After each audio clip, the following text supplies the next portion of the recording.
Alternative Digitalk. Real issues, real talk.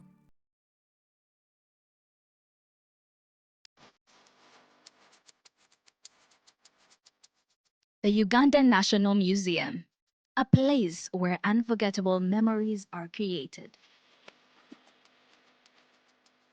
Traditions are found and a connection to our Paul is reinforced. It is not only a testimony to the history of our nation, but also impacts knowledge of cultural and natural heritage to the present and future generations for their enjoyment. Through a variety of activities and exhibitions, we gather to discover our traditions and create new ones. The Uganda Museum is our country's cultural icon that makes it accessible for the next generations to come together as our story unfolds and represents the interplay of our country's past and present.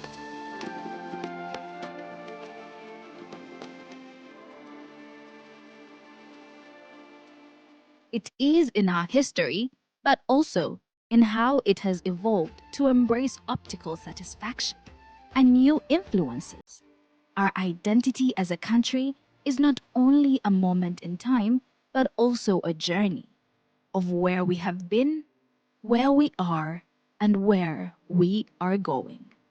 We invite you to experience the authentic heritage, rich history of Uganda. Welcome to the Uganda National Museum. This message is brought to you by Alternative Digitalk. Hey Teddy, have you noticed how little attention science and health issues get in the media? Totally, Edgar, yet science information is very important. Yeah, for sure. That's why the Health Journalists Network is here. How can they help? They are...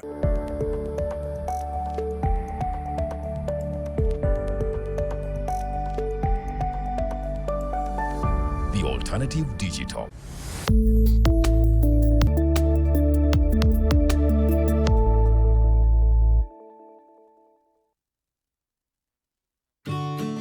Hey Teddy, have you noticed how little attention science and health issues get in the media? Totally, Edgar, yet science information is very important. Yeah, for sure. That's why the Health Journalists Network is here. How can they help? They are a group of journalists dedicated to advancing public understanding of healthcare issues through impactful reporting on health and science. Oh, really? Yes, they meet up every month with scientists and researchers, policymakers, and activists at the science media cafes. They then relay what they discuss to the public. Does that benefit us? Oh yes, very much so. This helps with health and science literacy for a healthy Ugandan society. Okay. I love getting informed about science and health issues. Health information makes all the difference between life and death. I'll look them up and engage them. That's great. They are based all over the country. Oh, okay. That's interesting, and they should be making real impact. They are empowering health communities through journalism. Journalists can save lives just like doctors.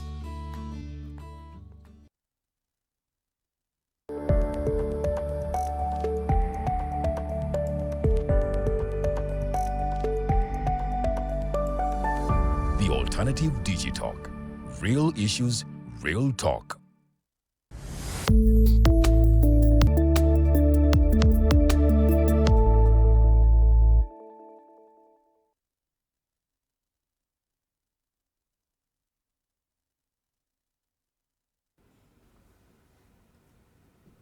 Our viewers, good evening. My name is Norman Tumuhimbise. Today being a Monday, 21st July 2025 is the year which many have termed the political year. And today, as always, we are on our social media platforms. That's the Alternative Uganda on Facebook, the Alternative Uganda on YouTube. And as always, we have our panel every Monday on the Hotline Show, where we share a variety of topical discussion depending on what has transpired in the week. Previously, we were supposed to be, the previous Monday we were supposed to be here, but as you all know, I should apologize on behalf of the Digital TV.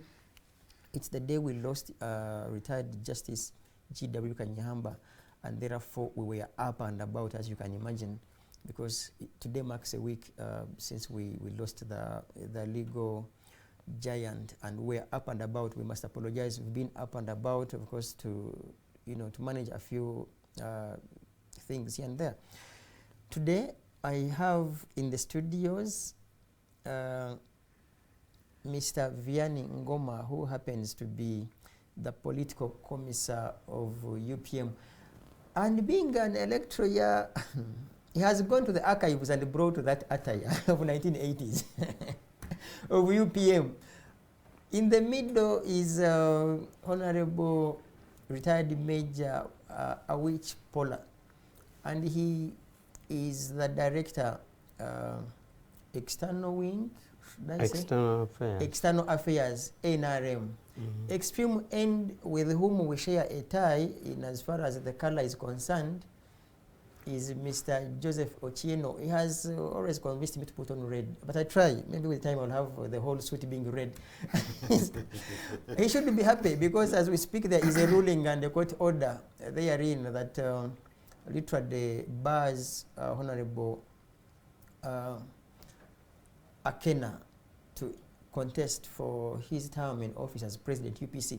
But we shall dive into such discussion at length. Yeah, but are you suggesting that is only the friendship on the color, not ideology? No, ideology is that's not off record, because who knows? I could, sometimes you see red is owned by very many, and you see now the UPM colleague also has a red.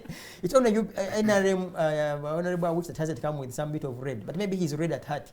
So, anyways, I wanted to give a summary of what has transpired in this week. To say precisely, Justice Kanyahamba passed on Monday at 7:30 a.m. It was sad news for us as Digital TV, but also as Kanyahamba Foundation. And of course, I want to believe, and will mark my words, I want to believe that also the government, parliament, and the rest of the government institutions were hurt by his passing at 85 years. In the same week, now I want to give a hint of how this week has been. We have had NRM primaries.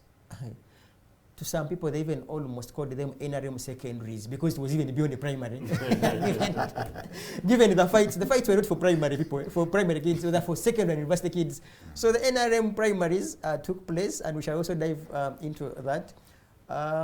What else that made news? The president, of course, I think yesterday or over the weekend, he issued a letter, very strict letter, which he has always done. In any case, there is a lot that has happened in these days. Now, I want to begin with Mr. Vianney Ngoma, who has gone to the archives and gotten the UPM. I remember Mr. Museveni putting on those symbols in 1980 in the archives that we read at State Square. Peacefully, by the way, and apparently even a dark is not allowed at State Square. May you please say hello to our viewers, and then we shall proceed. Hello, viewers. That of Kanyihamba has left a big and a severe blow to us. In 1997, Kanyihamba grappled with us, but we overturned him down. He came with what he called inculcating the culture of constitutionalism, but we didn't even support him to create. When you say we, you and who? The NRA, NRA what? All those. By then, we had one party. His target was for us to have a similar constitution like that of fellow regional members, East Africa. The one of East Africa, Kenyatta was there, left it. Those who followed left it there, and it is still there. That one of Tanzania the same, but ours here goes with, I don't know whether it is being written or promulgated by one person. I don't know. These legislators and the lawyers will tell us what transpires, because we have experienced a lot of constitutions. That's why he wanted to create, he called it inculcating the culture I did not of want to, constitutionalism. if you could give me just a second, I did not want to dive into that in particular, but saying, hello, I come with my round and then I put you onto a task to tell us what you knew about Kanyihamba and the rest. So precisely, I think for now, I will stop you from there and ask Honorable Awich, who seems, I don't know whether you are fatigued, overwhelmed by the second one, primary elections, for lack of another word. Say hello to our viewers, sir. Hello, viewers. Good evening. We missed a week. Sure. It's always nice to be here. To be specific, today I was invited on Spectrum Radio 1, but I was honest to my person who invited me that I already had a commitment in digital, and therefore I turned down. And I thought we should always be honest to ourselves, because if you already committed yourself earlier, even if somebody thinks he has an instrument of a bigger media, it's a question of being principled. Radio 1 are my friends. I like them so much, but where it contradicts with an earlier commitment that I have, I couldn't do otherwise. So I like to be here. So good evening once again. You mentioned honesty and principles, and one would wonder on whether that's now a personal character, or in your view, you think as an institution, is it a principled institution or otherwise? Precisely. As a person, yes, that is it. But also in cadreship of the party or in the movement, you should be there. That is how a cadre should behave. You mentioned should. A commissar. Yes, because others don't. Okay. And then also in the party, because the party has code of conduct, and this code of conduct states clearly about that. If you look at the provisions in the code of conduct for the party, which is attached to the constitution, it is part of the constitutional arrangement. So we are supposed to be honest and do that. So if I do it as a person, I'm happy about it, but I also do it because of the institution, and I expect my fellow cadres to be that. Okay, thank you. Do we call you a celebrant? Do we call you a victor in regards to the ruling? Now the UPC everywhere. It's not UPC. Say hello, Mr. General, to our viewers. Everybody. Save for Mr. Honorable Wich. Maybe everybody here in present maybe could be UPC, but first you can say hello to our viewers. I'll talk nicely. After here. I'll talk nicely, so that we're all everywhere. Everywhere can be UPC. Okay. Yes. Look, no, in UPC we don't do official do, and the politics of ideology is important. It's interesting that Vianney was starting a line and then backed by Comrade Awich. Politics of the left is ideally politics of humility, politics of everybody, equity and equality. In fact, it's a politics that attempts to ensure that we are not unnecessarily pompous, nor do we play too much officialdom. And so therefore people who should emerge normally as presidents, chairpersons, CEOs, they sit together with others like average Jesus. So, comrades. And indeed comrades, as Comrade which actually quite confirms. So no, that is the game we do, the game we play, and I hope that in future, post the Kanyihamba, a dream of constitutional review will be a culture, a political culture in this country which will emerge that sees with some of the slogans of the likes of Museveni's of the 70s and 80s, and the 70s and 70s and maybe 1980s around their campaigns, translated into reality, so that a social democratic movement and consciousness overwhelms the majority of Africa, because I think that's what we need, humility. Okay. He will of course share with us whether or not he's happy or otherwise in regard to the ruling, but now I want to give you basic means using my mandate. You know, when you come here, I want to remind you that I have the mandate. Yes, Mr. Chairman. So, Mr. Vian Ngoma, precisely what do you think of Justice Kanyihamba, of course, with his legacy, in regards to his best and his worst? When it goes to radicalism, as my comrade has said, left radicalism spoils what he has already constructed. You demolish. You behave like the interviews of the ancient means. When you go, they say that when you don't know how to demolish, you cannot be an engineer. The other saying of kujenga na kubomoa. That was. So with Kanyihamba, within the struggle, is the one who hosted Amin. But those who believe in Hosted? hosted Amin, Ost. because Overthrow. overthrow, meaning overthrow Amin. How? All of us, nobody was with the capacity, because the law was not even allowing Tanzania, Mozambique, and others even to back us here. Even at the first meeting, we were thrown out that the question of liberating Ugandans is for Ugandans. Not for any other foreigner. Because no any territorial integrity is allowed to interfere within the internal state affairs of another affairs. state. But for us having Kanyihamba, by then, he was the director of human rights in UK.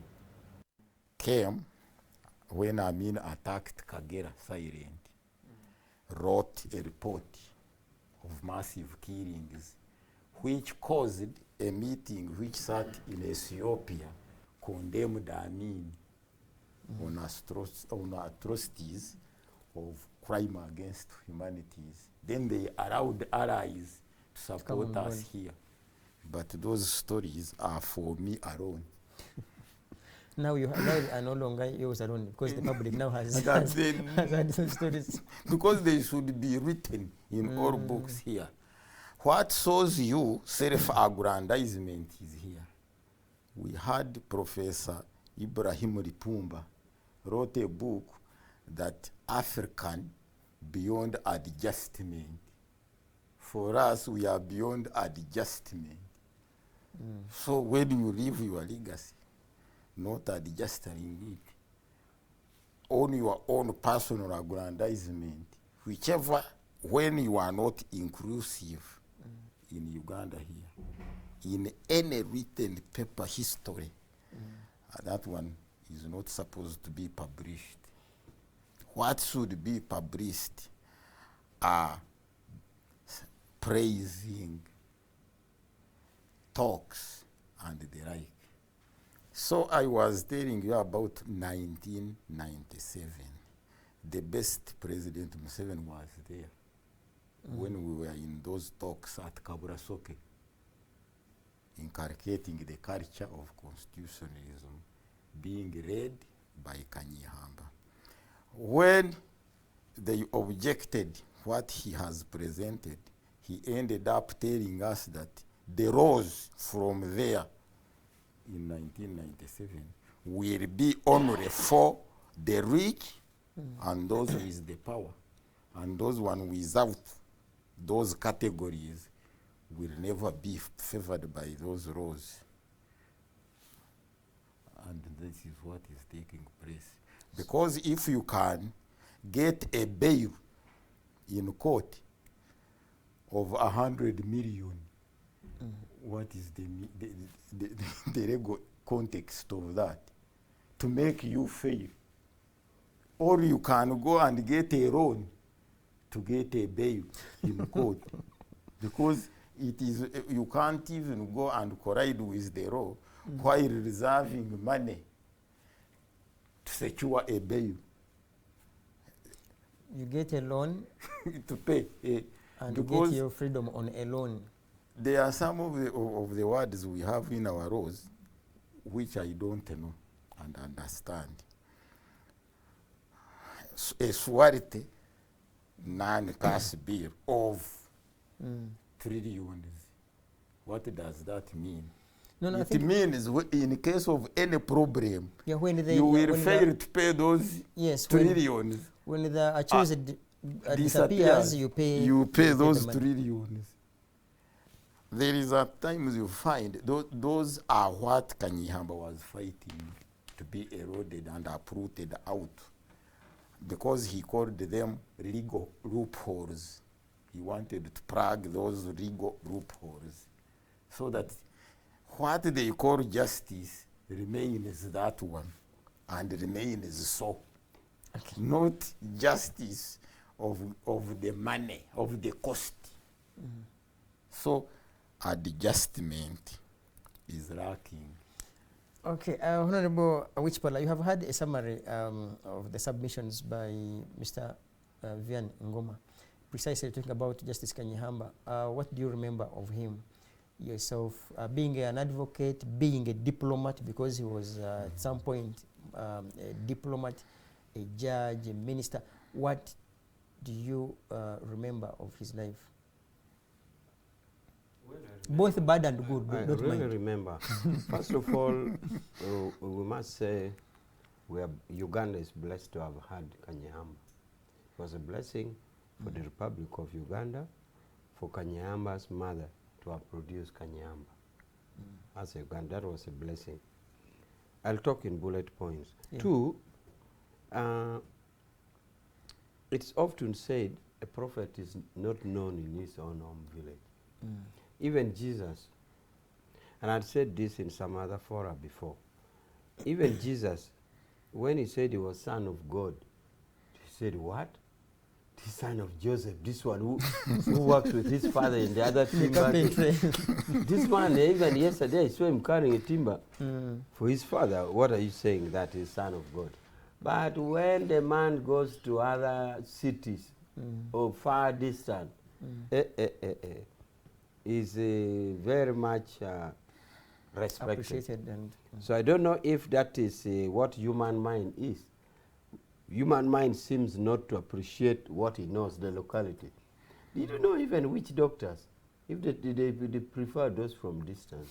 Which doctor from Zanzibar? Very powerful. Very powerful Maji, Nyungu ya Mawe, those scary names. From far. In fact, others even use a name like Mutokambale. Coming from far. Tokambale. So it seems that is how human mind is, that a prophet is not known in his own village. Why am I saying this? Professor Kanyihamba in Kenya is a hero. Yeah. The Kenyan constitution, which they boast of, was drafted by Kanyihamba and Professor Sembewa. So in Kenya, Kanyihamba is a hero. And that's why I'm saying a prophet is not known in his own home village. He's known far and wide. The other bullet point I wanted to say is that Kanyihamba was a legal giant, of course. He has set precedents. Precedents, as we all know, are binding positions of earlier ruling. He has set it good enough at the highest level at the Supreme Court. But even at lower court, wherever he has served, I think, but he has left precedents. Even in dissenting views, it is still discussed and it helps students. Dissenting views meaning if there are 7 judges and 6 rule the other way, Kanyihamba dissenting views still helps. And that was typical of Lord Denning. Lord Denning is a very renowned judge. Even in dissenting opinion, you still read and pick some principles. Knowledge in his dissenting view. So that is that. The other bullet point I wanted to mention is that as a minister, he was probably one of the most open-minded minister who would not read the position of the chair before he speaks his mind. You know, there are people who first want to read what is the chair. What is the mood like? But he would say it as it is, politely, and sometimes in a Kichiga way, blatantly. So he did it. Therefore, if there's this house called Uganda, you can trace Kanyihamba's part has constructed, and you say from that corner Yeah. to that corner, the man put his bricks there. And that is his. So how I wish all of us will also live to contribute bricks on Uganda instead of taking it away, like the way Kanyamba did. So, about honesty, one last thing. He was so brutally honest. For example, I've said it before, he was Chancellor in KIU. Yeah. And I used to attend KIU graduation every year. So a year before, in the graduation, he had said that Basaja Balaba works so much, so he shouldn't be called Basaja Balaba, which is meant just seeing. He should be called Basaja Bakola because he works. Now, in the next graduation, our good old boy of Ntari School, Professor Kabojere, stands up and says the same thing, that Basaja Balaba should not be called Basaja Balaba, should be called Basaja Bakola. Kanyama shot up and said, that is intellectual dishonesty. I'm the one who said it. You quote me. Last year. He said you quote that Kanyama had said this. That you just don't stand up and start talking it as if it is yours. He told Professor Kabojere there and then that is intellectual dishonesty. I'm the one who coined it. So when you are talking you quote, that I quote Professor Kanyamba. Having said so that is what I know about Kanyamba, and may his soul rest in peace. Okay, in your submissions you mentioned two key things I want to highlight and also put them back to you. One, you mentioned about his courage to speak truth to power. Do you, because you are one of the senior officials in the NRM leadership, do you, at a personal level, have that courage? Yes, I do. And your colleagues? I don't know. But you sit with them, Honorable. Of What do you see over them? Do they read the president's mind and then begin to chicken away? There are some people who chicken, and there are some people who talk to sweet talk.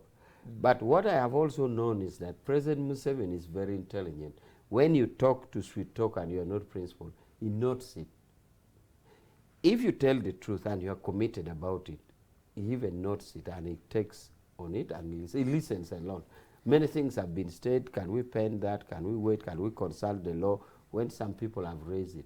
So there people are divided. There are those who tell the truth, which I know President Museveni appreciates, but there are also those who talk for flattery, which in my language they say, Rorineganyer means, chief, you have killed me with laughter. So anything the chief says, say, chief, you're really killing me with laughter. Now, where do you belong? I know that President Museveni notes that, but he wants the truth. And as long as you say your truth politely and humbly, but say the truth, he's okay with it. And we keep saying.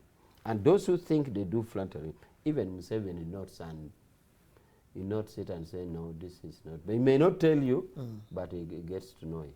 Yeah, thank you, Honorable.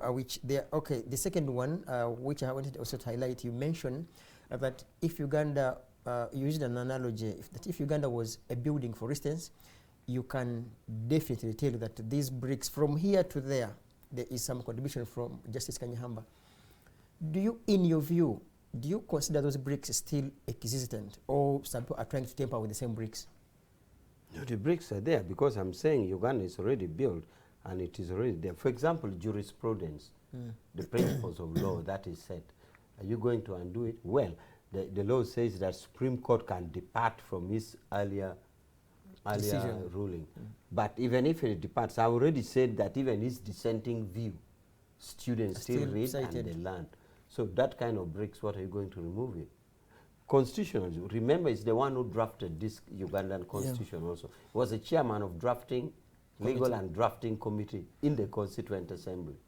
So are you going to throw this constitution in the water? I think his argument prior to his passing was that the very constitution we are talking about, for instance, here of 1995, as amended, his concern was, in fact, he used to use these analogies and he would say, I think these parliamentarians, each one of them has a rubber. Every when they feel like rubbing something, someone picks a rubber and, you know, rub something and puts. So when you talk about the bricks, that's the context through which I am trying to inquire from you.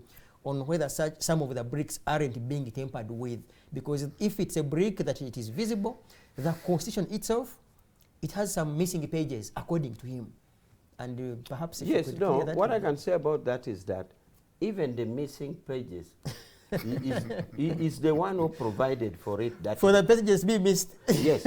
For example, in his drafting, he provided what he called entrenched provision Yeah. and the ordinary provision.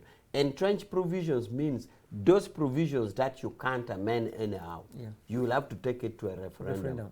For example, Article 44, which says the non-derogatable rights just you don't tamper with.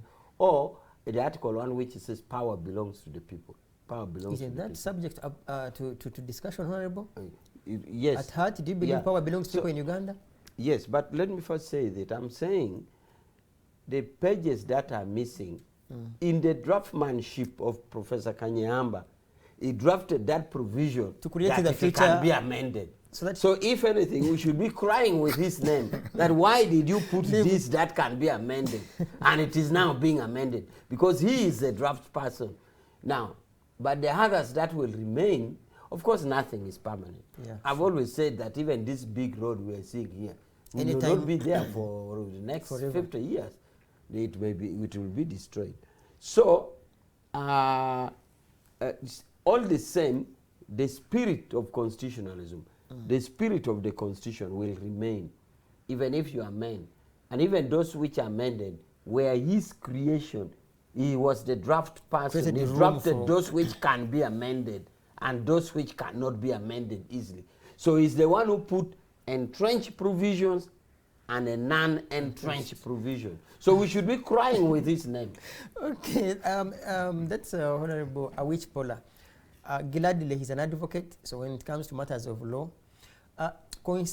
incidentally rather, Justice Kanyihamba shared with me back in the day that Lord Denning was his supervisor, and it was just unbelievable, so when you talk about such brilliance and consistency in matters of law, I think he's, he was. I think he learned a lot from Lord Denning. he learned a Lord lot. Denning was, in those days, lawyers were believed to be artists. Yeah. But Lord Denning was a scientist. Scientist sure. turned lawyer. Scientist turned Turned lawyer. artist. So he was so good. So I am glad. Yeah, Denning so he professed. was, he shared with me, he was Lord Denning's student. Okay, Mr. Ochieno Joseph, the UPC Congress of the People, kindly share your memories and or anything that you think maybe the public doesn't know about Justice Kanyihamba, or the public ought to learn and continue promoting about Kanyihamba's legacy. I think we should put on record that digital television has made a substantial contribution to the celebration of the life of Professor Kanyihamba. When I attended the living celebration of his life 2 years ago, Yeah. I was hugely impressed by your contributions and the contributions of everyone else who attended. And we should also put on record that you should be a proud young man having the privilege to be chairperson, to head his foundation, on the basis of what people else is saying. Number two, talking about students, I think I'd like to encourage many people who want to know the quality of the kind of people we're talking about, from Lord Denning to George Kanyihamba, to look for Olaro Tunu's speech. Who is, by the way, his student? You know, Olaro Tunu, Bishop Sentamu, I hope you know Bishop Sentamu in UK, Canterbury, I think, he was in Canterbury. Then Ben Wacha, Eric Ruhanga, all those are his students. Olaro Tunu being one of his first student when the Makerere Law School was established. Yeah. Proceed. So you can say anything, and Ugandans can sometimes be very irritating when it comes to politics, because sometimes politics compels, and it's an amazing intellectual dishonesty that once political differences come in, people cease to become objective.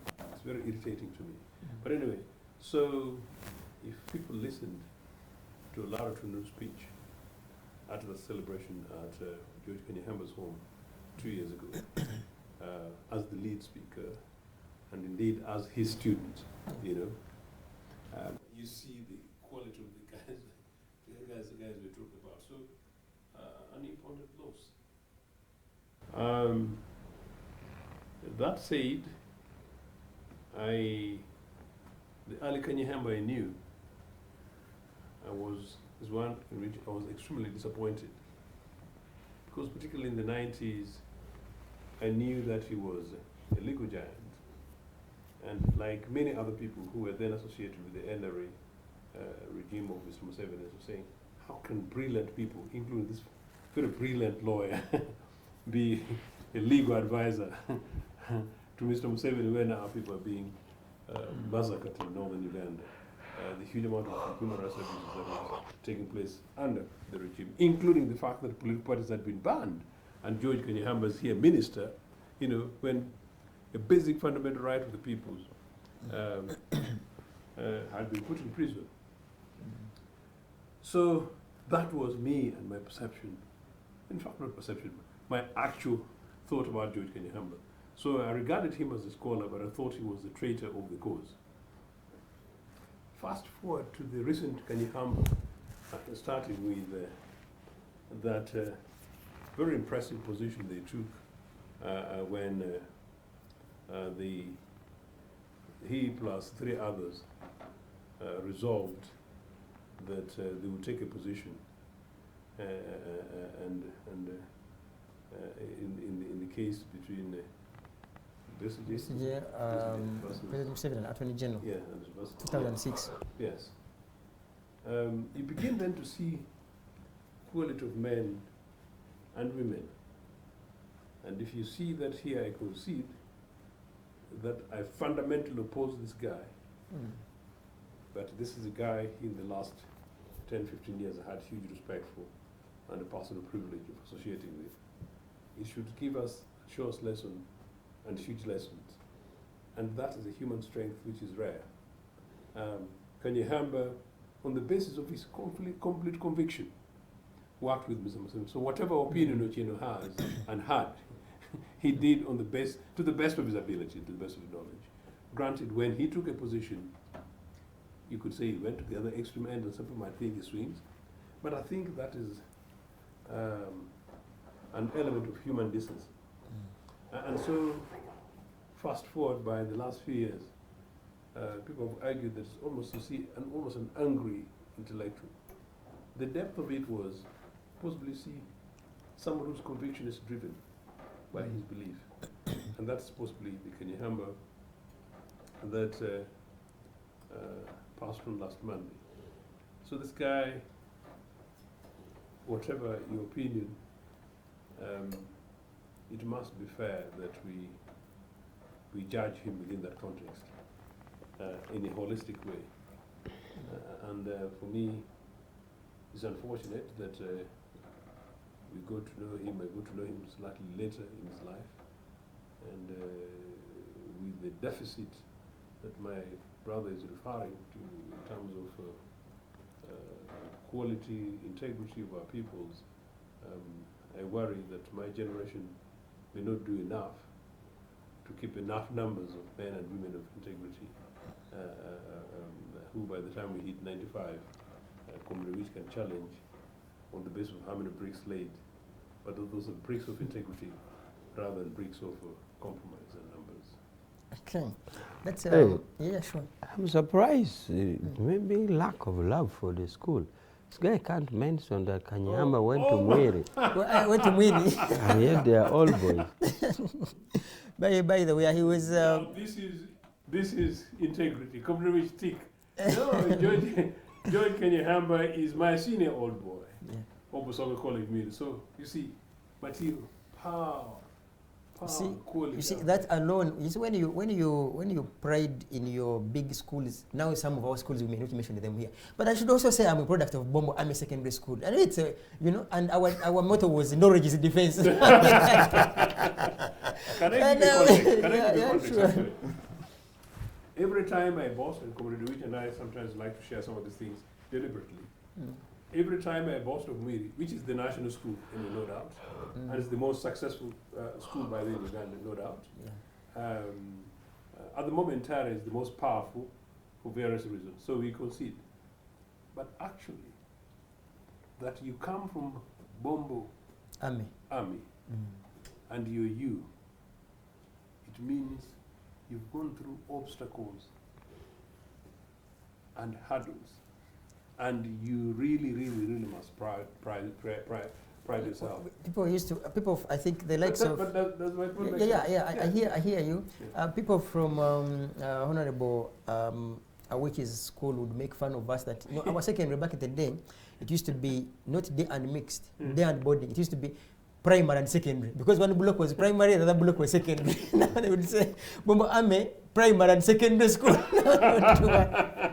Anyhow, there were two blocks, one for primary, one for secondary. But things have since changed. Primary was taken slightly a few meters away from a secondary.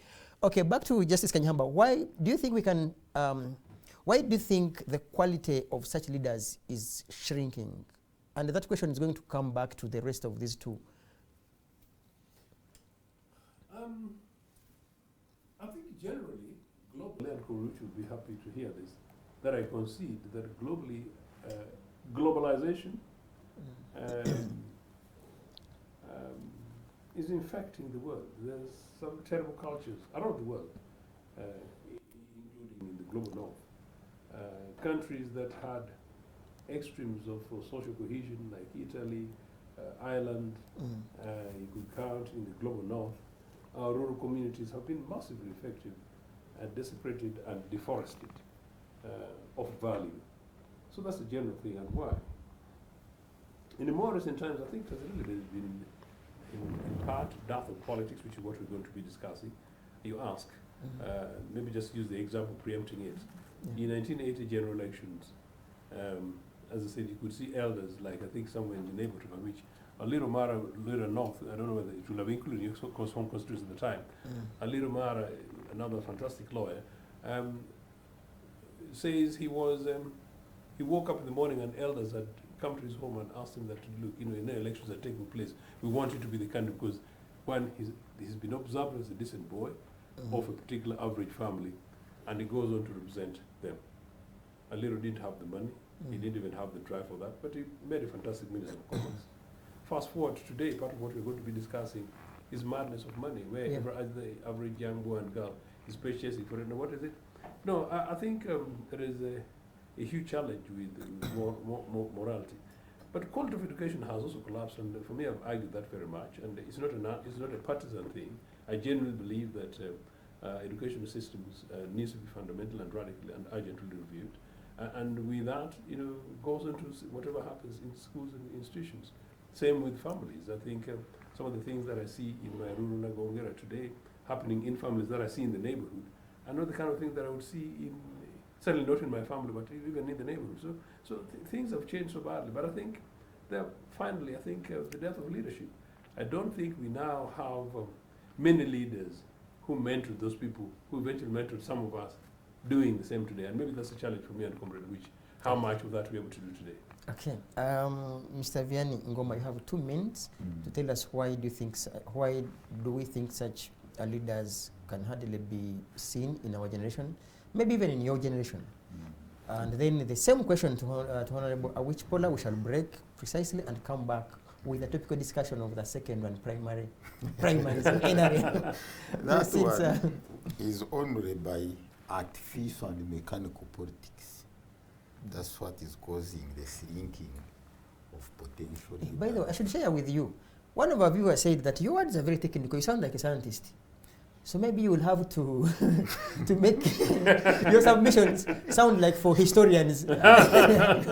Historians and historians. Yeah, sure. Because now we have had mechanical and what? And that fish. And that fish. So when you are now at stake, you have been posing a question to us whether what Kanyihamba put on is Yeah, the building, yeah. still exists. It doesn't, because of one thing. For us, we don't know that over amending is an abrogation. When you over amend the constitution, you remove it and have another one, and retain the year when it was promulgated. When the content within is We new. remained with 1995, but every article amended, that is a new one, or an abrogated one. Precisely. So- Now I'm bringing it back to you. Why are such people very rare of late? The practice itself takes them. Whoever is direct, they have the word which they have brought in politics, that selling and buying. Most gentle technical, they are not bought. It must be a Katemba one to be bought because of propaganda and popularity. We are reading everything with popularity. Popularity, when it goes beyond, it takes it to cheap popularity.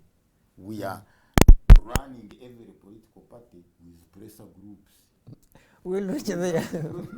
We'll reach. You can't go through. We'll So, reach. therefore, overpowering the quality of leadership It's one of the reasons. sublimed by these big, not ideological scientists in the practice. Okay. Honorable Awich Pola, if I may rely on the inter alia submissions, you mention, and it's on record, that you have been broad enough to speak truth to power, talk to the president, maybe this is wrong, and you have mentioned equally that, of course, there are people that will simply be there to flatter, to flatter around. And where do you get the courage to have some bit of the resemblance of Justice Kanyihamba? While others... No, but I'm not happy you are changing the question. You had said the question that asked. You see, you are taking my mandate now. You see? Because I have been have you sitting. felt the pinch? Because you had told me I was sitting and doing mental research. So now all And my the council shall not research be I've ambushed. done, now my research May I you have to allow put me in. ambush you that, okay, you mentioned, and I repeat, you have often times told the president or even any other powers that, look, this is what I think, this is what I suggest, while some of other colleagues have come up not, simply for purposes of pleasing the president or even other powers. Where do you derive such courage? Okay, I'm going to answer that question where. But you want the other one? But I will also, yeah. You see, You want to become first the of all, examiner why and I wanted this one was that because I was a little shocked by your question. And why was I shocked? Yeah. Because the question is very intelligent. Maybe I didn't expect you to be that intelligent. It was a But very I mean, intelligent question. but And I at the mean, same but way, remember our in our the same time, his answer was also very intelligent. Our motto And is that's why knowledge. I wanted to join on Honorable, it. our motto at Bombo Army, knowledge is defense. So you can't even So let me take on that, then I come to your answer. I want to In a join minute, my we go for a colleagues. break, yeah. And it is not a simple thing, that the question you have raised. Why we don't have that. Yeah. You see, I share a kind of, maybe we package it different, but it's school of thought. You see, when the Bretton Woods, when the Bretton Woods institutions grabbed the world, Bretton Woods here means it's a city in the United States. Bretton Woods is a city in the United States where they sat and passed this thing of World Bank and IMF. Yeah. So it is attached to the name. Now, when those Bretton Woods institutions came up, it grabbed the entire world. So the world moral changed. The world moral changed. Because their system was liberalized. Liberalized, in other words, put everything in capitalism to its letter. Therefore, that was a time when they said even health, liberalize health, let health, don't say government is doing anything. Let government do anything, nothing. Now, no man, once you cannot claim to make the economy private and make the moral social. They also become For example, private. when you are saying the economic is my cows, my money, my house, My property. you can't now turn around to say our moral. It is becomes also conflicting. my. It becomes my. In other words, not what is wrong to you is wrong to Necessarily me. wrong to the For society. example, a lady may think, if I walk on Speak Road and sell myself, It's her it's body. me, I think it's okay. When you think it is immoral to sell yourself on the street in Speak Hotel, that is your business. So now, this Bretton Woods thing grappled the whole world. Did you know, Comrade Otieno, that even in Soviet Union during the socialist, there were no beggars and no prostitutes on the street. When they liberalized the economy, Everyone has a right to prostitutes prostitute, came up, to beg. beggars came up, everything. So, and it affected every aspect of the society. Our moral was decayed. So, I wanted to join in the answer that the morality became challenging because the economic was private. Liberalized. You can't have a private economic system and you expect a social moral system because the social is a superstructure on the economic basis. Once you tear down the economic basis, you tear the rest. Okay? And that is when prostitutes started walking on Speak Road. It used not to be there. There used to be something in Kisenye, in hiding People in do Kisenye. it, In illegal bars. in hiding. Yes, in but not bars, you as- go to a bar, you see a lady seated in a bar, and she's easily approachable, but not marketing. It's now an open market. So, I like to say that the global moral system was affected by the, and that is why even things like same-sex came up.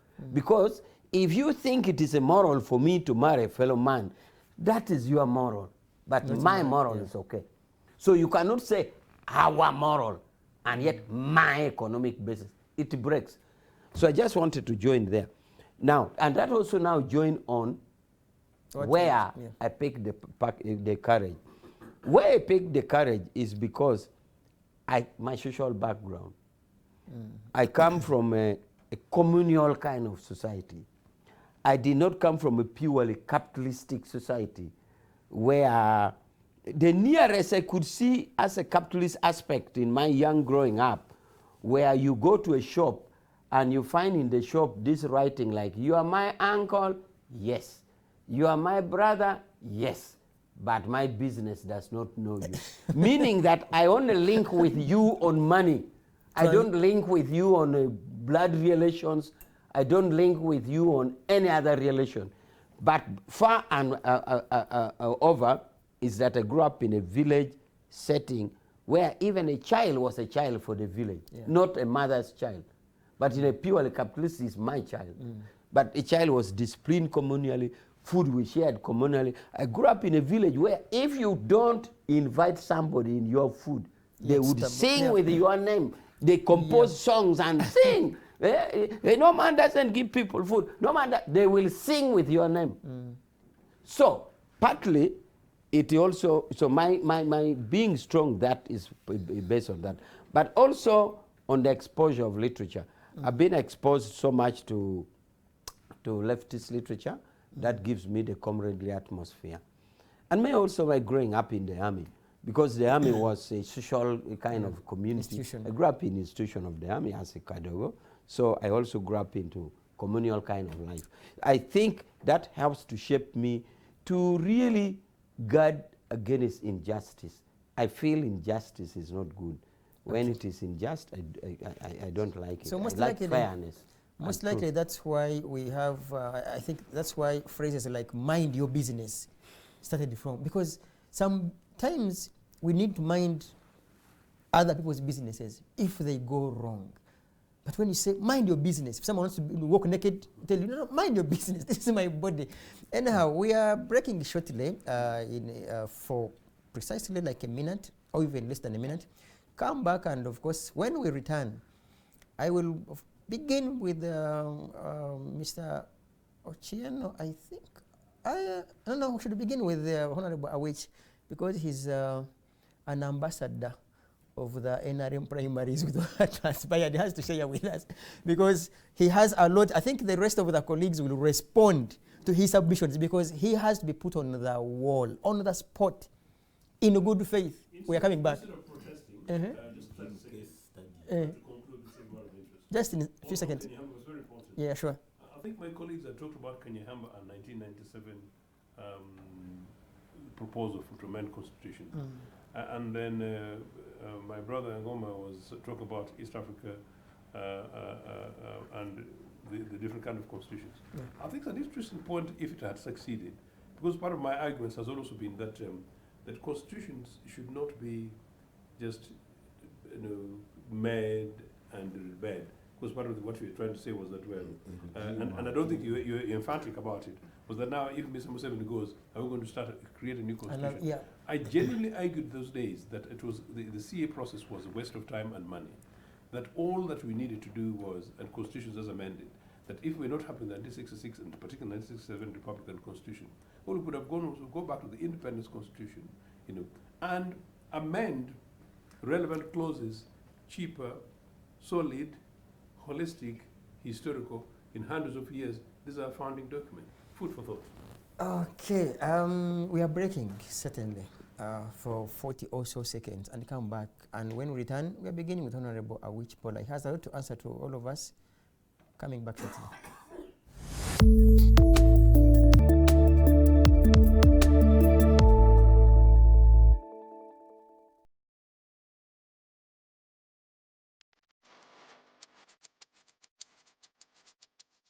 The Ugandan National Museum, a place where unforgettable memories are created. Traditions are found and a connection to our Paul is reinforced.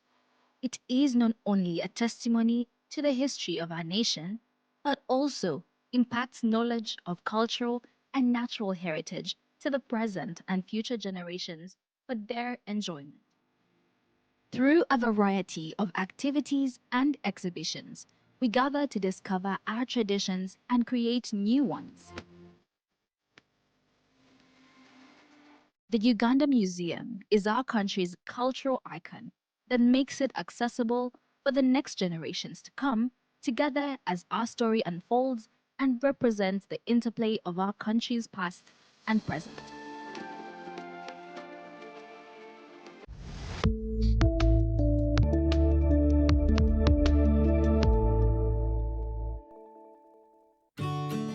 Hey Teddy, have you noticed how little attention science and health issues get in the media? Totally, Edgar, yet science information is very important. Yeah, for sure.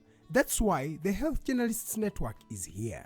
How can they help? They are a group of journalists dedicated to advancing public understanding of healthcare issues through impactful reporting on health and science. Oh, really? Yes, they meet up every month with scientists and researchers, policymakers, and activists at the science media cafes. They then relay what they discuss to the public. Does that benefit us? Oh yes, very much so. This helps with health and science literacy for a healthy Ugandan society. Okay. I love getting informed about science and health issues. Health information makes all the difference between life and death. I'll look them up and engage them. That's great. They are based all over the country. Oh, okay. That's interesting, and they should be making real impact. They are empowering health communities through journalism. Journalists can save lives just like doctors.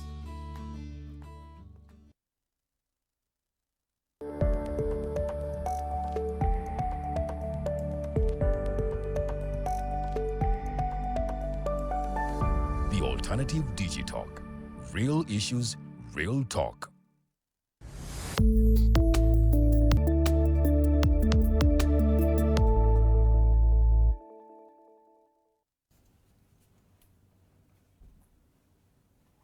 Our viewers, we can't thank you enough for keeping it digital. We are streaming live on our social media platforms. That's the Alternative Uganda Facebook page and the Alternative Uganda YouTube channel. In the event that you have any colleague that hasn't subscribed, kindly ask them to subscribe, because here we speak, we speak sense. And of course, important sense and relevant sense. That's why we have such a beautiful panel, much as the word beautiful is associated with women. Okay, brilliant panel. Let me use that word.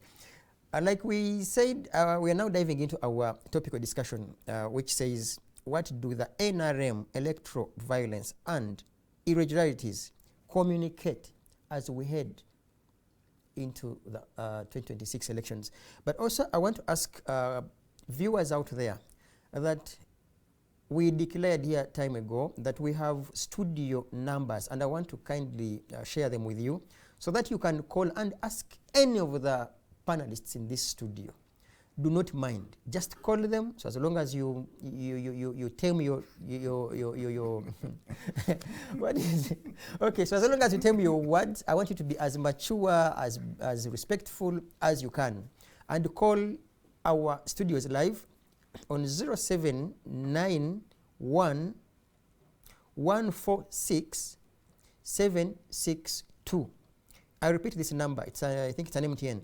0791 14 67 62. The other number for people who have Airtel, it is 0700 999 054. I repeat, 0700 999 054. We shall ask any question. Ask them. We have Honorable Awich Pola. We have Mr. Ocheno Joseph. We have Mr. Vianney Ngoma. He has gone, like I said, he has gone to the archives and gotten the UPM. You could even ask him questions of 1980s. Honorable Awich Pola. I will ask the production team if you have the clips with you. Maybe he will be speaking to the clips. There are some clips where I think at one of Janet Mukunde's rallies, people were given waraji, and they will say in my language, what in a girasi to waraji? Like, if you have no glass, you're not giving me waraji. Then there are other honorables who were queuing behind the kids, literally primary kids, as in primary kids, below age. We have another queue, people giving in money. To the, I don't know whether that's maximum or minimum of 2,000 Ugandan currency, 2,000. That's that's not even $1. You can see on our screens. So he's very, very confidently giving out money. Honorable Awich, why are you vote buyers? I think that should be a straight question. Why do you promote vote buying and monetization of politics as NRM? You have the precedent there. First of all, we are not vote buyers. Two, we don't promote it. Those we are not On the contrary, we condone it. We have put it into our pieces of law. In the Constitution, we have put it into our guidelines, regulations for elections. So we prohibit it. And besides, we always say the prohibition and the criminalities in electoral laws in the national elections are carried forward in our party. In other words, you must abide by the laws of the Electoral Commission before you abide by this. For example, if the Electoral Commission says qualification is senior 6, then we must meet it. If the Electoral Commission says don't buy votes, then we must meet it. So the national laws first, then we have done it in our regulations. So we don't do it. We really don't, because if you say, why do you buy? It's as if it's an acceptable norm. We allow it and we like it. No. And we don't promote it. What do you make of your colleagues? Because let's mention names like, in fact, even General Otafire was someone, he said, and I will use my, our language because we share a language, and he said, Kuturaheze Koronda tuza senta wai haraji. Like he said, after we shall go and they give you haraji. So it doesn't, like, so what is it that makes people that vulnerable to an extent that you queue up and get 2,000? Do you think those colleagues, in your view, In fact, as far as I know, the president has issued a statement, a letter, and warned, in fact, as we came here, that there are some officials in the NRM, I think returning officers, that have been arrested. But for how long shall we have that? People bribing in broad daylight. For how long? Because in any case, what does it communicate? Because we are headed to the general elections, Honorable Awich. Such a precedent. For how long? It's a tricky question. I am with an For advocate. as long as we have not got the machinery or the capability to stop it. Therefore, it is incumbent upon us as a party to stop it. If we get the capacity to stop it or the procedures, it would even be in 1 month's time, would have stopped it. So, how long is determinant on how we get the solution. But as you know, that to every problem there's a solution. Only that our human mind has not clicked the right knob. Even HIV/AIDS, there's a solution, but only our mind has not. So now that this happens to us, we should think about it. Maybe I widen my thinking because I seem to be answering your short questions and it makes me leave the context. I like to say that this primary election, we had put the test of our internal democracy. We had put our internal democracy to test. Because, and I said it somewhere and I saw people misinterpreting it, I will want to try to make it clear that as a party headed by the Secretariat, we have tried to market the party as much as possible because party depends on numbers. And especially in our case, where it is a mass party. Ours is a mass party, a party for everybody. Remember, you have some parties like in China, like the Communist Party of China. It's not a mass party, it's not for everybody. There are 1.5 billion Chinese, but only 90 million people are members. So meaning that it is not a party for everybody. It is not a mass party. You have 1.5 billion Chinese, and only some people struggle to be a member of the Communist Party of China till death, and they finally get membership at 90 years or 80 years, but they have been struggling to be a member. So now, in the case of a mass party like ours, where we have managed to recruit people, the challenge of internal democracy poses a real challenge. And that's what I've been saying, that to every solution that you create a problem. And I've always given the example that if you want to industrialize, you create industries, but you create a problem of pollution. But you're not going to run away from industrialization because there's pollution. So as you expand the party, you get a challenge of internal democracy.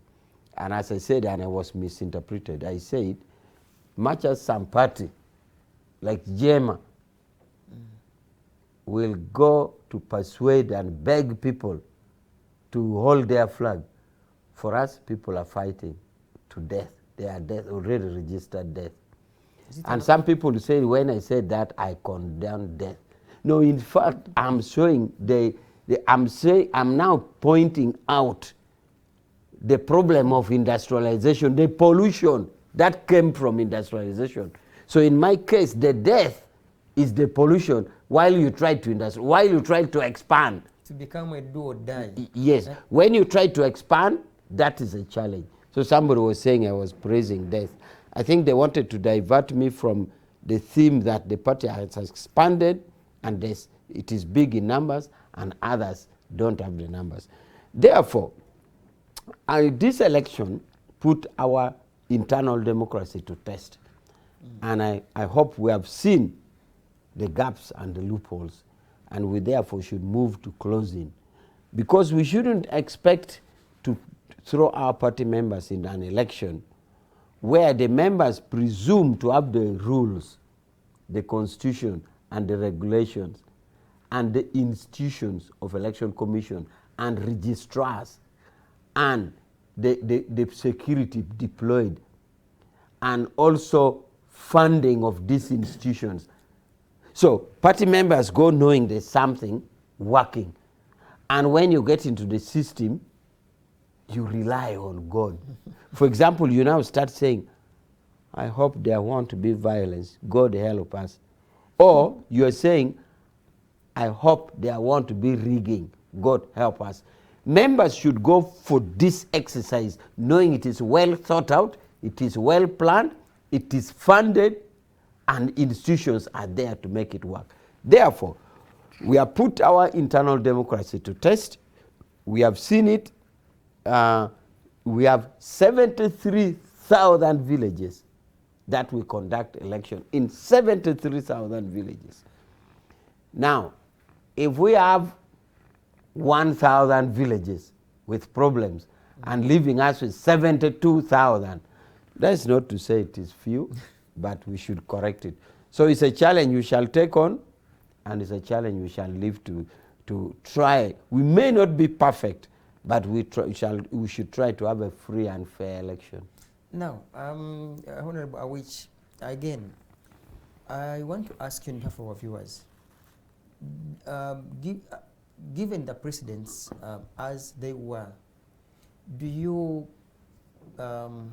with due honesty, accept that there was vote bribery, that there was violence, that there was irregularities? Let me not use even a lot, that there were irregularities. Yeah, I think I concede. The information I've gathered, and which we are still gathering as a party, points to all those incidences. I mean, I already said there were deaths in Kamuli, I think. That's, I think, General Tumukunde's, where General Tumukunde's son was contesting, I think, in Iduwero, and there was also Nakaseke. And I will, of course, ask you before we leave here, in fact, before I give them the microphone to either or, about arms, guns in elections. Okay, but first your question whether I concede to those other malpractices. Yes, I concede. What were they? You are saying voter bribery, yes. Then violence and irregularities. Yes. The information we are picking is that they did occur. So I don't know whether they did occur in all the 73,000 villages, or they did occur in 100 villages, or in 1,000 villages. But whatever magnitude, it's offensive and it is bad. For example, I have learned, I hope it is not true, that in some places they are giving vouchers. They give you a voucher, you go and line up. And there's an agent checking. If you don't line up properly, you will not benefit. But if you line up properly, you come with your voucher and get the money. How does it make you feel? No, I'm still answering the other one. You want to give me more? No, finish that. So I am saying we got incidents of bribery, incidents of fighting and violence, and it doesn't matter now at this level how many villages they occurred, but you know, Norman, even when I put on a white shirt like this, if one part is dirty here, do you know that I may end up going to remove this shirt and just because of this dirt? So we take it not lightly, that because it is 100 villages affected, and therefore 72,800, then it is okay. It is not. So we are saying we take it as a learning experience and we are against it. We shall try as much as possible to fix it. Precisely, like in a minute, I then come across to Mr. Vianney. What do you think is the cause? Because with the solutions, we shall conclude with the to me, the cause is that we have managed to make society think, especially at parliamentary, it is income generation. People have not learned that we are there to offer leadership. Maybe we should change to a point where MPs are paid just token, honorarium. Because, look, Norman, if you close your eyes and you were told the Governor Bank of Uganda or the ED KCCA or the ED is getting 40 million per month, do you know you get shocked? Can you imagine in parliament all of them are getting?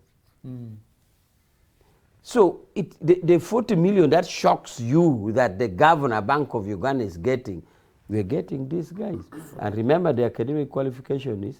Senior 6 and its equivalent. Yes. Somebody is asked to bring senior 6. He says, I don't have, I will bring the equivalent. Bring the equivalent, so as long as you have a weighing scale, then we measure and see which one. Please bring senior 6, you go to parliament. He says, forgive me, I don't have, but I will bring equivalent. And he shamelessly brings. But you see, and he's earning 40 million. So why this is that we have not come to a situation where we expect, I don't know, my friend will tell me the Lords in the UK, whether the Lords are such successful people that they really go for leadership or representation, not because they expect earning. Yeah, I don't know what the situation of the Lords are, but we have now not accepted that leadership is carrying Lubengo for people, especially at parliamentary level. We know that you go there to earn the money. And the money is amazing. Because if I can be shocked with the governor Bank of Uganda getting 40 million, but this one is, they're all getting it. And by the way, 40 is an average. Yeah. There are those who get 60. Depending on the mileage from Yes, there are those who get 60. So that is why you now see it is a life and death thing. So we need to reconfigure. There are people who are thinking in the terms of the numbers itself. Are these numbers sustainable? Should we not reduce it? Or should we not reduce the money? Maybe we reduce the money and all this run away. Won't you have, won't you attract enemies if you say they should reduce the money? Won't you be, I read some play under a title, an enemy of the people. So you want to become an enemy of parliamentarians when you suggest that they should reduce. No, but first of all, my opening remark was that there are schools of thought. So if they think it is a witch thought of an ambassador of that school. If they think a witch thought, but it's okay, I have a right to my opinion. Okay. In any case, I have a right to my opinion. But I'm saying some school of thought are thinking that. But it's already in the public domain. It is already written here and there and being debated. So it's really not a witch thing. It's being talked about. With this segment, and then I cross to Mr. Vian Ngoma. Aren't you convinced, like just like I am and others, that it is your making as NRM? You're the ones who have brought big numbers in parliament. You're the ones that have brought about big salaries to parliamentarians, and then to make it now a do and die. Isn't the blame yours? No, it is not. Remember, this is connected to the other question we had answered about the moral. We had said the global nature. The global nature did it. So NRM just was in power at a time when this global move, the Bretton Woods institutions was rotting up the society. So it's not really an NRM making. Okay. You have heard it all from, I must apologize to our viewers and the two panelists. We wanted to give him slightly more time for him to justify their, to justify and or defend, or even come up with a clear picture of what transpired. No, and by the way, we're used to that. They're used to staying long. You know, so we'll understand. So I now take back my mandate, and I'm sure he's been moving up and about in this whole country. Why the process? But in this case, I didn't want to stay long. I was being held. I was being held long. I was being held long. I didn't stay long. Mr. Vian is here and he has some bit of a brief history about Isingiro, where he hails from. Those guys, I don't know whether you people are Ugandans. You are so lethal. You even burnt people's vehicles. Do you watch what happened in Isingiro? They don't fear guns, don't fear anything.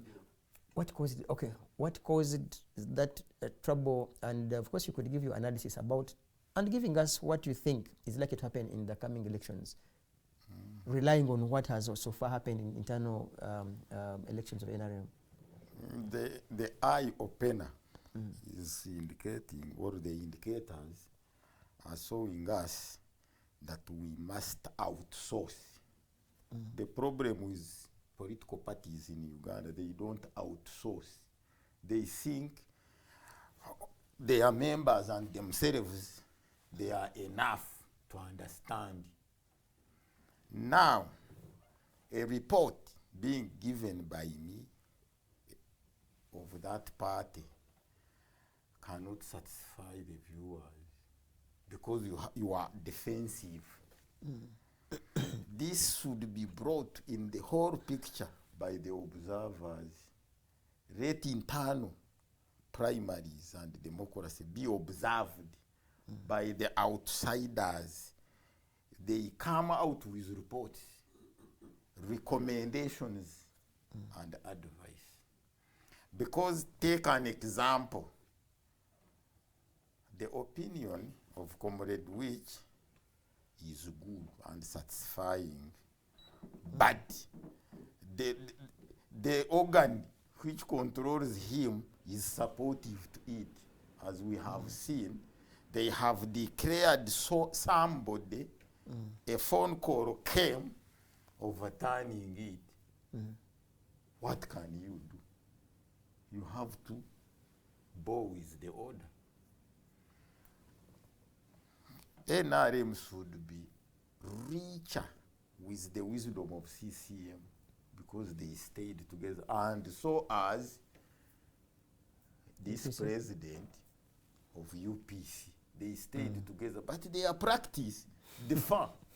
Nyerere told these two that never risk to get a member with a habit of a prostitute, political prostitutism. He talked in Swahili, tabia za kimaraya maraya. Heshima yao inanunulika. A person whose dignity is bought, to have such members, whether you like or not, you will not have a platform to convince them to deviate from massive bribery, canvassing for votes, even inciting them to fight. You cannot, because they must make sure whether the application is wrong, whether it's good to the party members, what the score is one to win the elections. No matter how. Now the question which we are bringing here on the table of voters, the minors to vote, a question came to them. It was answered back by the voters are those in the register. And even the testimony we have from them, even those minors are registered, because it is a guesswork of by 2026 they will have reached 18. Now they have shown them that they can be patient not to reach 2026. They can vote now. So guesswork in registration is dangerous, and it is poisonous to yourself. A registrator, the one who should be saving us with this kind of registration is NRM. Because in Parliament, it is only by aye and no when it is contrary. So the aye having it is by majority. So whichever should be polished and clean, we expect it from them. And they have betrayed us now. In convincing us to go multipartism, it was for all registered multipartists. But now, those to be funded and listened to with representation from Parliament, they are even now killing the dialogue. It is for these 2, 3, 4 parties with representation. And while the target was, when we have, they were calling it opening up the space. And they are now behaving like Amin, who declared economic mafuta mingi, and at the same time when people grew richer, declared economic war against their pockets. Now this one is opened for us all to register. Now closed us in the house called the Parliament. This is why you see nobody who can check them. Now, what is causing all this you are telling us, or even you are putting on the screen there? Temptation. When you tempt, in politics there is what they call the economic geography of the pocket. In religion, by my comrades, it was with Matthew, which they called fracateur. When the independent churches came by the wider fracateur, when one was fighting to fill his pocket with money. Now these ones are coming in that context and practice. Now you cause remunerations. They have words which they are attempting people with. And even in the public service, they have killed the public service. I have never seen where they tell you that we want a servant here, and they tell you the salary. They call them appetizing remunerations, choices, salaries. So you will not come, you will not get servants. You will come, you will get those who have come to survive. Now we have political survivors, not political servants. They know that they are just calculating 5 years. When you miss it, you are growing more poorer. When you score it, you have it. And they should also condemn these salary loans. Because after winning the elections, the bank is at your door, giving you a lot of money, vehicles, luxurious. So what is influencing is only one, the law in place. It is allowing them to practice by hurdle, by hook and crook to achieve. These are achievers. They are coming to achieve, not the science of governance as it started. When it changes to that rolling, and massivity is equivalent to criminality, because you will fail to control them. Because when they are massive, you will need massive police. You will need massive military. You will need massive who and massive registrars and returning officers. Everybody will play his own tactic, whether right or wrong. And even you checking them, I don't know why internal democracy doesn't have tariff forms which they tally at the polling station, and every agent go with one. I have seen them on your screen here, and others while I am at home. They can stay for 3-4 days. Even the contestant doesn't know he has scored how many. Because there are others who were tired like women. Because I don't know whether I don't know whether they fabricated it. These was for woman IT people, but I found such cool and the like fellow contestants tired as women representative of Rwemiyaga. Rwemiyaga being Zimbabwe district at the same time. Okay. So now let me give a case study to my brother. In NRM, what you call a register is not there. What is there? A pamphlet. What killed the register? How do you call these people's register a pamphlet? What killed a register in NRM is one. I will give him all the names. He calls a meeting for them. You have a minute. And I cross to Mr. Wich. Sorry, the Mr. wife Etienne. of Sam Kutesa came with an idea. Which one? The late? The new one, this one, okay. not the rate, of digital registration, brought even machines. By then, Namayanja was a minister of national guidance. She's the one who overturned it. We were all in the meeting. Nadru was there. The one who brought an idea is Lieutenant Colonel Rubare, is in the Ministry of Finance. We went to Kutesa's home. We sat there. They demonstrated. How digital? They knew that digital, because digital, they were saying that there is no way you will be allowed to tamper. With the thumb and all these features.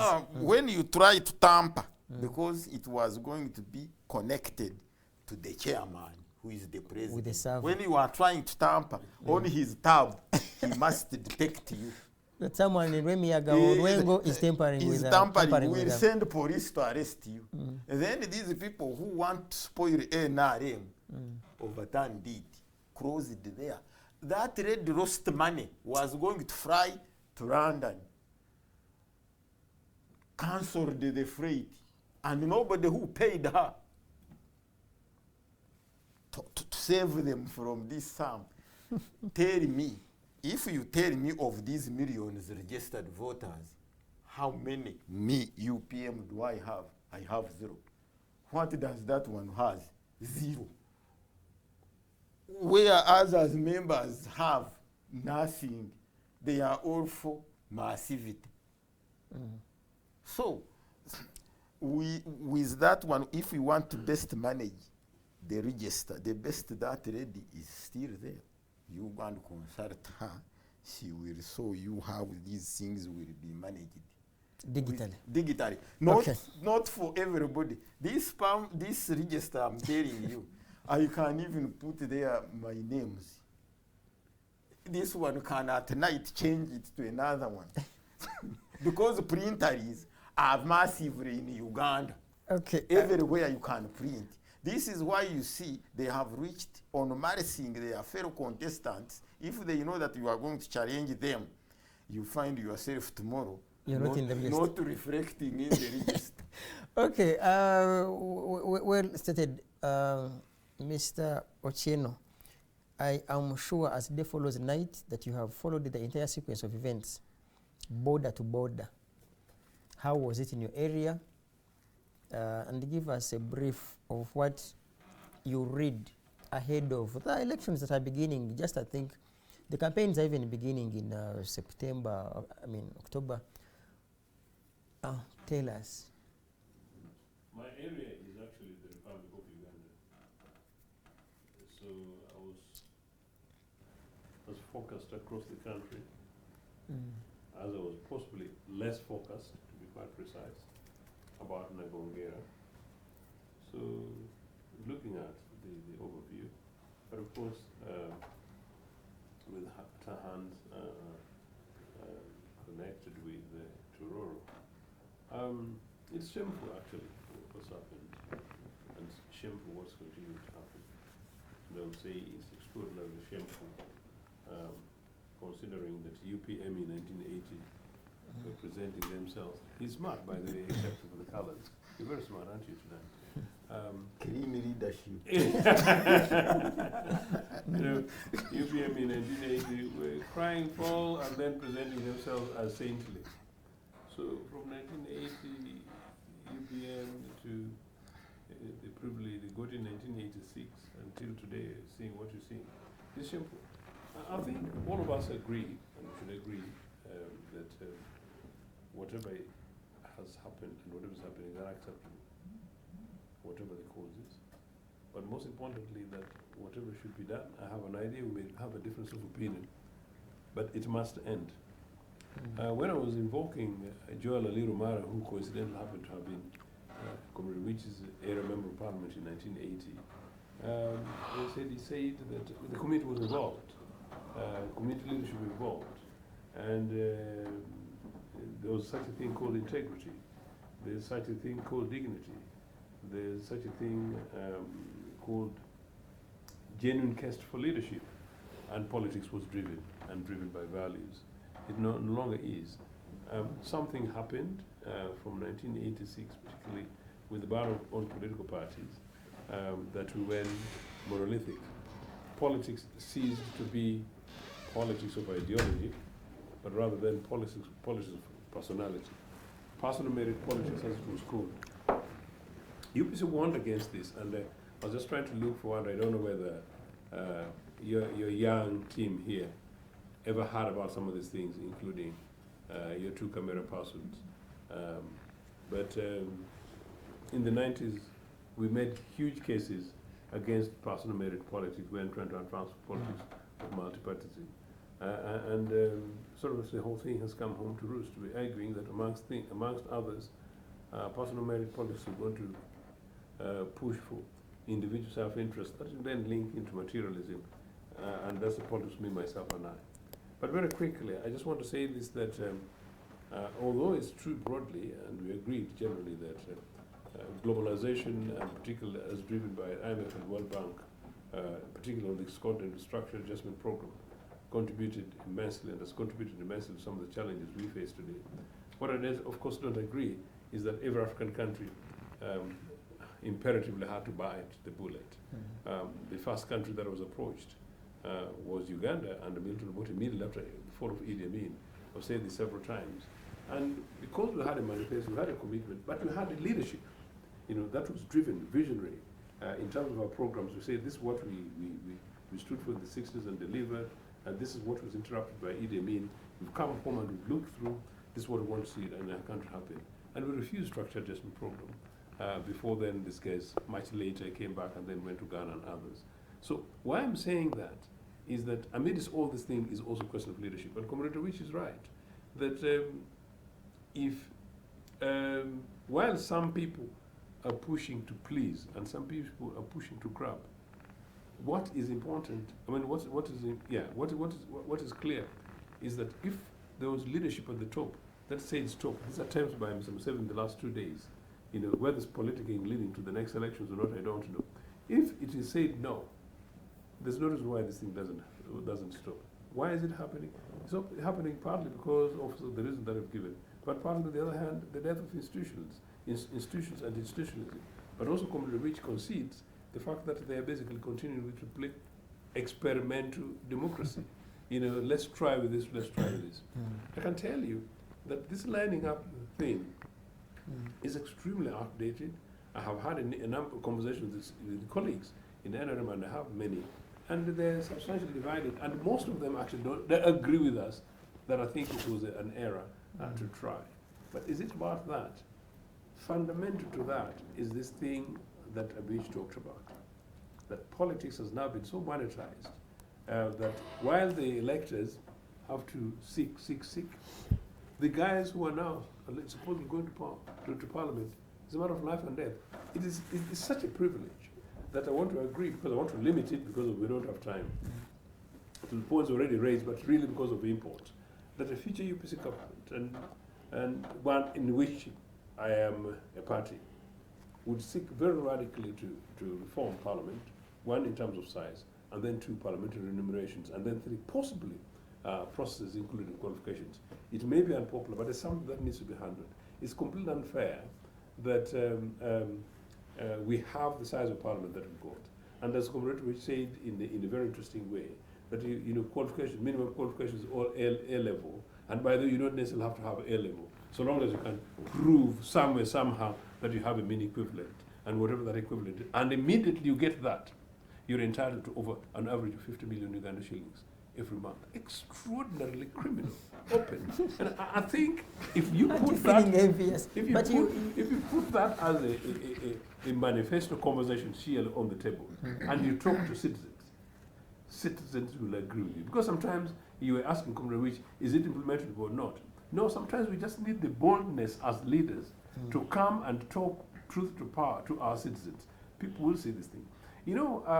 I'm just limited in many cases by logistics. Let me concede today on air, Comrade Rich is going to be very happy. If I had the capacity, when Museveni gave 100 million Uganda shillings to NRA legislators, if really there was organization going around the country and saying no, particularly because it's election season, the outcome will be very different. So, on top of that, you get bribed with 100 million shillings, a huge amount of money for an area. I just came from West Nile last night. I visited some parts of this country. But you know, there's poverty, and even passed via Polisa, the oil city, and I was trying to show one of the people with whom I was traveling that, look, this is the oil city area, but just look at those girls and boys, those girls predominantly, lining up to go and fetch water. You see real poverty. 100 million shillings will transform those places. So it's not surprising that when election comes times, you see that shamelessness of 2,000 shillings. But you know, if Mr. Museveni so decides and is able to use this as an example, it's a message to him. You know, maybe we can have hope at the coming elections. I stood in 2006 and won elections, and it was rigged. I stood in 2011 and won elections, and it was rigged. And right now, sometimes I simply say that, look, I don't know whether I want to go with all the energy, forget about the money, all the energy, and suffer. And you know, people are going to play money, play security, play irregularities, and get away with it. So if I did that, around, I think 2000, particularly 2006, when we're approaching 6 o'clock, cut-off time, my campaign chairman would say, oh, the other village will many a time I said, no, we must stick to the, and partly strategic, it was strategic because I didn't want to give NR an excuse to rain on me. But genuinely, I wanted to be exemplary. And finally, how you can have this money and get away with it, I don't know. In most other countries, including, I keep on using the example of Britain, there's no way in which you can do this and get away with it. There's no way you can do it to get away with it. I'll ask you to stop it at that for now, and we are going to spend two minutes, and then we shall leave here. Honorable Awich Pola, you see, I am a follower, and I read and watch history. There is no doubt, and there is no way we can remove the president from such donations and such monies when it comes to giving out money. People out there are crying and are wondering why now that the gentleman is moving across the country, giving out hard cash, like has made it very petty. He will even ask, do we still have that much? And I mean, it's on record, and with due honesty, and I don't want to sound like I'm extreme, but it's on record, because these things are done in broad daylight by our own Jaja, His Excellency the President, and he asks, do we still have like 30 million there? So, where the presiding officer of this whole country asks whether he still has some bit of cash in his vehicle, what do you expect of an MP? Whether he would ask, do we have 2,000 shillings there also to distribute?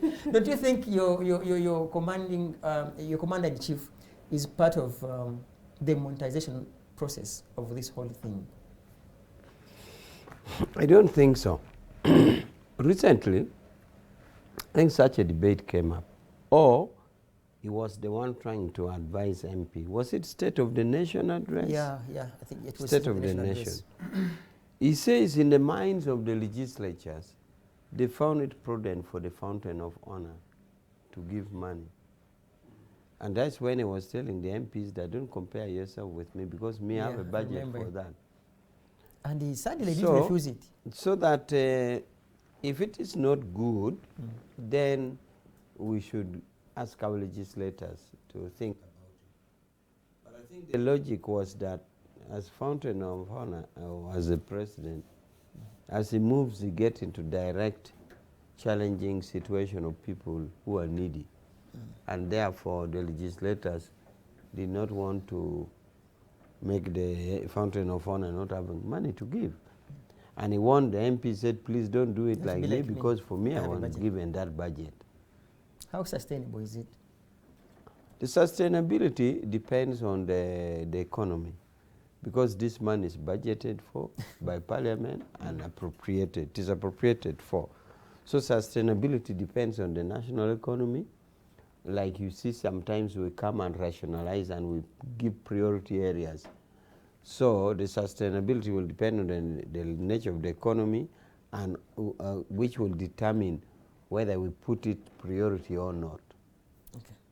If I may ask we have 4 also means I wanted to ask you this, that you said, and he's very, very right and correct when he says that Parliament appropriated that money.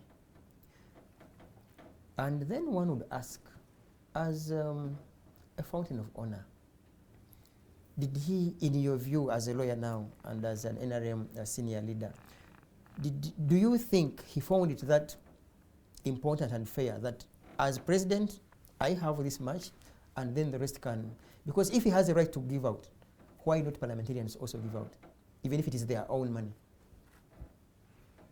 So your question is, did he find it fair? Suppose, let me maybe rephrase the question. Suppose you're in his shoes and you have this parliament that gives you this much. Would you take on such an offer by parliament that, okay, I think the president deserves to have this much for donation? Yes, I would do that. Okay. I would do that because the challenging situation a fountain of honor meets. I would do that. Okay, you have a minute to summarize, but I think you already summarized what we are likely to face in the coming elections. Maybe you could give us your closing remarks. I go to Mr. Otieno. The opening remarks, not closing. Okay. Opening the eyes now. In 1980, when we formed this party, the research gave that there is a missing link. So when there is a missing link, no interconnectedness. When the struggle of opposites swallows you, you need opposition yourself, not others. Yourself, you become oppositional in character. So now, the roles we have in parliament and wherever are individual character, not national character. This is why individual habits are subliming individual characters. So the missing link, I asked these 2 brothers, because we were together by that time, with that research, which gave birth to the fundamentalism. You have like 10, 20 seconds. It should be upholding. I remember the laws were to be upholding. When you don't uphold them, they stay wretched. So now, we should run and rally together to clean this. If we stay, the struggle of opposite in the negations of the negation, when you try to negate the other and the opposite and an obstacle to yourself, you lose the drive. Okay. Whereas we leave the struggle with the opposites to struggle, let's cross to Mr. Look, it's very easy. Give us a way forward. Yeah, it's very easy. There's no circumstance under which what has happened at the moment can happen under UPC administration. One, as president, I wouldn't, and I would reject that money, because that's what leadership is all about. The president is the presiding officer. You say no, you give guidance and direction, and you do that through a moral lead, and you do it through an exemplary means. There's no circumstance in which Mr. Nobody would be seen carrying money from a pocket to give some other person. If you see there is a need, systems where systems work, okay, you address the underlying issues, and then just quickly, in an administration which is sensible and people responsive, you deal with the underlying as we discussed. You don't massage it on legislation simply because it happened. And these legislators are doing it because it's a vicious circle. I rub you and you rub me. Okay. It is unsustainable. Ronald Muhinda has this comment, but may not require any of you to respond. He says, this is Ronald Muhinda, what Ngoma is talking about is bastardization of politics, which attracts low caliber politicians that are either populists or needy. Okay, bastardization. That one came in the other council. Yeah, sure. In 1980. Okay. where one, I will not mention the name, had helicopters, the Benzes down, and telling others who were without shoes in their feet to be patient. But you had the same things of Chisati and Chigato in the bush war. Say goodbye with your closing remarks in a minute, or if you could even do half a minute, I'll be grateful. My closing remark is, as I said earlier, we as NRM, we have put our internal democracy procedures to test, and we have identified the challenges, and we shall face it. Hopefully we shall narrow the gap as we strive for perfection. That's now internally or as, at large, as a collective when it comes to the general elections? But for now, I'm just talking within our mandate as internal. You should also mention, you should speak also under your mandate as someone who is in power.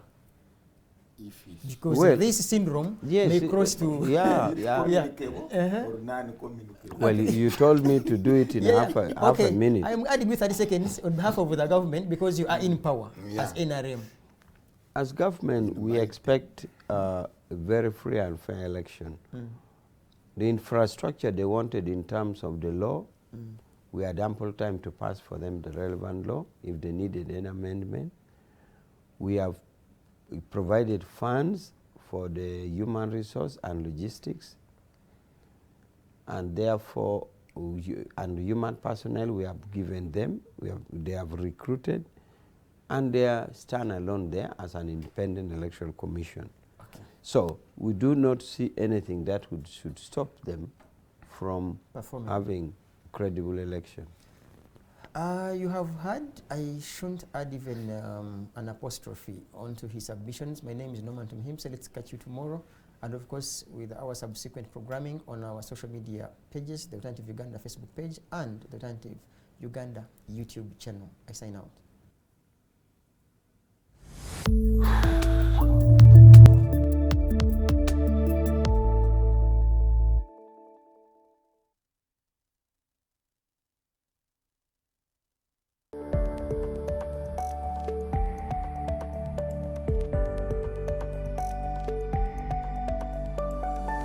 The Alternative Digitalk. Real issues, real talk.